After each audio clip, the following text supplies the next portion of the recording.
Super star Krishna Jayalalithaa నటించినటువంటి గూఢచారి 116 దీని గురించి మీకు తెలియని రహస్యాలు సీక్రెట్స్ చెప్పదలుచుకున్నాను. అంటే అభిమానులకి సీనియర్స్కి తెలిసుండొచ్చనుకోండి, నేటి తరం వాళ్ళకి తెలిసి ఉండకపోయి ఉండొచ్చు. గూఢచారి 116 ఈ సినిమాకి అసలు ప్రేరణ ఏంటంటే డాక్టర్ నో సినిమా చూసిన తర్వాత తెలుగులో కూడా ఇలాంటి సినిమా తీయాలి అని చెప్పేసి నిర్మాత డూండీకి ఆలోచన వచ్చింది తరువుగా ఆయన సుందర్లాల్ నాథా అనే మంచి ఫైనాన్షియర్ వీళ్ళిద్దరూ కలిసి ఆరత చేత కథ రాయించారు. ఆ కథే ఈ గూఢచారి 116. కథ రెడీ అయిపోయింది, అంతా బానే ఉంది. కానీ ఈ సినిమాకి హీరో ఎవరు అన్న దగ్గరే వాళ్ళందరికీ కూడా డౌట్ వచ్చింది. కారణం ఏంటంటే బాగా ఫేమస్ హీరోయిన్ గనక పెడితే జేమ్స్ బాండ్ ఇమేజ్ తగ్గిపోతుంది. కాబట్టి జేమ్స్ బాండ్ తరహా హీరోకి సీన్ క్యాండ్రీ ఆ రోజు చూసిన డాక్టర్ నో హీరో తరహా ఛాయలుండాలి. అది గనక ఉంటే సినిమా వర్కౌట్ అవుతుంది. అయినా సరే అప్పుడు వేరే ఆప్షన్ లేదు. కాబట్టి వాళ్ల సినిమాలోనే పనిచేసినటువంటి కాంతారావు మీద వాళ్ళ దృష్టి పడింది. కాంతారావు మీద దృష్టి పడినా కూడా సుందర్లాల్ నాథా ఇష్టపడలేదు. అప్పటికే ఆయన జానపదాల్లో నటిస్తున్నారు, పైగా వయసు కూడా పెరుగుతోంది, సినిమాల్లో అవకాశాలు కూడా తగ్గుతున్నాయి. మరి అలాంటి వ్యక్తిని గనక పెట్టుకుంటే ఈ సినిమా ఆడదేమో అని ఆయనకి డౌటు. సరే, నెక్స్ట్ ఆప్షన్ ఏది అనుకున్నప్పుడు వాళ్ళు శోభన్ బాబు పేరును పరిశీలనలోకి తీసుకున్నారు. అప్పటికే వీరాభిమన్యు సినిమా రిలీజ్ అయింది, అద్భుత విజయం సాధించింది. శోభన్ బాబు చక్కటి మనిషి, స్వరదురూపి, బాగుంటాడు, యాక్టివ్ పర్సన్, అతన్ని తీసుకుంటే తప్పులేదు. కాకపోతే ఇక్కడ వాళ్ళు నిర్ణయించుకుంది కూడా శోభన్ బాబునే. వీరాభిమన్యు కలెక్షన్స్ వాళ్ళకి మంచి విజయాన్ని తీసుకొచ్చాయి. హీరోయిన్ విషయంకొచ్చేటప్పటికి కాంతారావు అనుకున్నప్పుడు రాజశ్రీ అని అనుకున్నారు. కాంతారావు పక్కకెళ్ళిపోవడంతో రాజశ్రీ కూడా పక్కకెళ్ళిపోయారు. శోభన్ బాబు అనుకున్నప్పుడు కాంచన అనుకున్నారు, ఎందుకంటే వీరాభిమన్యు కాంబినేషన్ అదే కాబట్టి. కాంచనతో ప్రాబ్లం ఏమొచ్చిందంటే కాంచన అప్పటికే బిజీ అయిపోయారు. కాంచన కాల్ షీట్లు దొరకడమే కష్టంగా ఉంది. మరో పక్కన జయలలిత తమిళనాడులో మంచి బిజీగా ఉన్నారు. ఆవిడైతే జేమ్స్ బాండ్ తరహా సినిమాకి అట్రాక్టివ్గా ఉంటారు, సూట్ అవుతారన్న ఆలోచన వాళ్ళు జయలలిత వైపు ముగ్గు చూపేలా చేసింది. వాళ్ల తల్లి సంధ్య ఆవిడ కూడా ఈ సినిమాలో యాక్ట్ చేయడానికి ఒప్పుకున్నారు. కాకపోతే హీరో ఎవరు అని అడిగితే శోభన్ బాబు అని వీళ్ళు చెప్పారు. ఆవిడ అక్కడే ఒక కండిషన్ పెట్టారు, శోభన్ బాబు అయితే మాత్రం మా అమ్మాయి నటించదు అని. కారణం ఏంటి అని వీళ్ళు అడిగితే సంధ్య హీరోయిన్గా నటిస్తున్నట్టు కాలంలో శోభన్ బాబు చిన్న తరహా వేషాలు వేసేవాళ్లు, సైకిల్ తొక్కుంటూ స్టూడియోల చుట్టూ తిరిగేటువంటి రోజులు. అప్పుడు ఈవిడ చూశారు. సో శోభన్ బాబు పక్కన హీరోయిన్గా చేయటానికి తన కూతురు ఆ స్థాయికి సరిపోదన్న భావన వాళ్ళలో ఉంది. కొంచెం వాళ్ళకి అహంకారం కూడా ఎక్కువే అనుకోండి. దాంతో ఆవిడ ఒప్పుకోలేదు. మీరు హీరోని మారిస్తేనే మా అమ్మాయి యాక్ట్ చేస్తుంది అని చెప్పేసి ఆవిడ కండిషన్ పెట్టారు.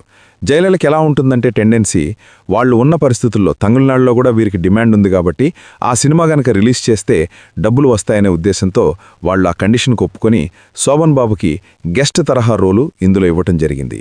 ఆ విధంగా హీరోగా అవకాశం ఆయనకి తప్పిపోయింది. మరి ఇంకెవరు హీరో అని చెప్పేసి వెతుకుతున్న తరుణంలో డూండి విజయవాడ అలంకార థియేటర్లో తేనె మనసు సినిమా చూశారు. తేనె మనసులో ఇద్దరు హీరోలున్నారు, ఒకళ్ళు కృష్ణ, ఇంకొళ్ళు రామ్మోహన్. కృష్ణ నటన డూండీకి నచ్చింది. ఎక్కడ నచ్చిందంటే ల్యాంబరేటరీ స్కూటర్ మీద వెళుతూ ఒక జీపుని చేస్తూ జీపులోకి జంప్ చేసేటువంటి సన్నివేశం ఒకటి ఉంది. అది ఒరిజినల్గా ఆయన చేశారు, అది కనుక్కున్నారు కూడా ఆయన. సో ఇతను స్టంట్స్ బాగా చేస్తున్నాడు, సాహసం ఉంది, ఇతనైతే సరిపోతాడని చెప్పేసి ఆయన నమ్మి ఆయన్ని అప్రోచ్ అయ్యి కృష్ణని ఈ సినిమాలోకి తీసుకురావడం జరిగింది. మరి ఎంతో ఆశ పెట్టుకున్న శోభన్ బాబుకు కూడా ఇందులో ఒక అవకాశం ఇచ్చారు. 116 గూఢచారి చాలా చిన్న తరహా వేషం అయినా సరే అది మంచి అట్రాక్టివ్గా ఉంటుంది, చాలా బాగా నటించారు కూడా. శోభన్ బాబు ఏ విధంగా చిన్న గెస్ట్ రోల్తోనే ఆయన సరిపెట్టుకోవాల్సి వచ్చింది. ఓ విధంగా చెప్పాలంటే ఇది మల్టీ స్టార్ మూవీ అని కూడా అనుకోవచ్చు. ఎందుకంటే కృష్ణ శోభన్ బాబు కలిసి నటించిన మొట్టమొదటి చిత్రం కూడా ఇదే. అయితే ఇక్కడ అసలు కృష్ణకి గుర్తింపు ఎక్కడొచ్చిందంటే ఒక లాడ్జ్లో ఉన్నప్పుడు ఒక రూమ్లో ఆ రూమ్ని సెర్చ్ చేయడానికి ఒక బాడీ బిల్డర్ వస్తాడు. ఆ బాడీ బిల్డర్తో తలబడేటువంటి ఫైట్ సీక్వెన్స్ ఈ సినిమాకి హైలైట్. ఆల్మోస్ట్ హాలీవుడ్ తరహాలో ఈ స్టంట్ని తీశారు. ఈ చిన్న గదిలో చేసినటువంటి ఈ ఫైటు ఆ రోజు తెలుగు టాలీవుడ్లోనే ఒక సెన్సేషన్ క్రియేట్ చేసింది. అదే సూపర్ స్టార్గా గుర్తింపు తీసుకొచ్చేలా చేసింది. ఆ తర్వాత అనేక జేమ్స్ బాండ్ సినిమాలు రావటానికి ఇదే ప్లాంట్ కూడా అయింది. అయితే దీనికి ఓపెనింగ్ ఏం చేయాలి అనుకున్నప్పుడు దేవుడి పటాల మీద జనరల్గా ఓపెనింగ్ స్టార్ట్ చేస్తారు. కానీ దేవుడి మీద తీయాలంటే ఇక్కడ జేమ్స్ బాండ్ సినిమా కదా, అవకాశం ఉండదు. అద్దం కూడా లక్ష్మీదేవికి ప్రతిరూపం. అందుకని వాహిని స్టూడియోలో సూపర్ స్టార్ కృష్ణ ఒక అద్దం ముందు నిలబడి రివాల్వర్ లోడ్ చేసినటువంటి సన్నివేశాన్ని చిత్రీకరించారు. ఆ సీన్ కూడా అద్భుతంగా వచ్చింది.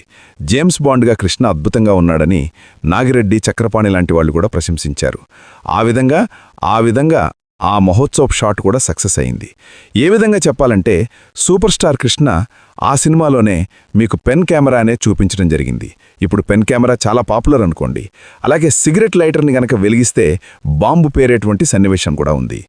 1966లో విడుదలైనటువంటి ఈ సినిమాలో ఆధునాతన టెక్నాలజీని చూపించినటువంటి ఘనత సూపర్ స్టార్ కృష్ణకే దక్కుతుంది. అంటే నిర్మాత డూండికి దక్కుతుంది, దర్శకుడు మల్లికార్జునరావుకు దక్కుతుంది. అలాంటి సినిమాలో ఆ టెక్నాలజీని ఆ రోజుల్లో చూసిన ప్రేక్షకులు థ్రిల్కి లోనయ్యారు. ఇప్పటికీ కూడా ఆ సినిమా చాలా కొత్త తరహాలో ఉంటుంది. దీన్ని కలర్ గనక చేసి, డిజిటలైజేషన్ గనక చేసి థియేటర్లో గనక రిలీజ్ చేస్తే ఇప్పటికీ చూసే ప్రేక్షకులున్నారు. ఆ తరహాగా ఆలోచిస్తే బాగుంటుందేమో. ఏదైనా సరే తెలుగు సినిమా రంగంలో మరుపురాని చిత్రం ఏదైనా ఉంది అంటే అది గూఢచారి 116. రివాల్వర్స్ స్టైలిష్గా పట్టుకోవటం, గన్ పేల్చటం, చేజింగ్లు, ఫైట్సు ఇవన్నీ కూడా సూపర్ స్టార్ కృష్ణ చాలా అలవాకుగా, నేర్పుగా, చాకచక్యంగా, స్టైలిష్గా చేశారు. ఈ సినిమా ఎప్పుడూ కూడా అభిమానులు భద్రంగా గుండెలో పెట్టుకుని చూసుకున్నటువంటి చిత్రం. ఈ వీడియో మీకు నచ్చుతుందని ఆశిస్తూ ఈ వీడియోకి ఒక లైక్ చేయండి, షేర్ చేయండి, మా ఛానల్ని సబ్స్క్రైబ్ చేసి పక్కనే ఉన్న బెల్ ఐకాన్ని ప్రెస్ చేయండి. మా ఛానల్లో వీడియో చూసిన ప్రతి ఒక్కరికీ కూడా పేరు పేరున ధన్యవాదాలు చెప్పుకుంటున్నాను.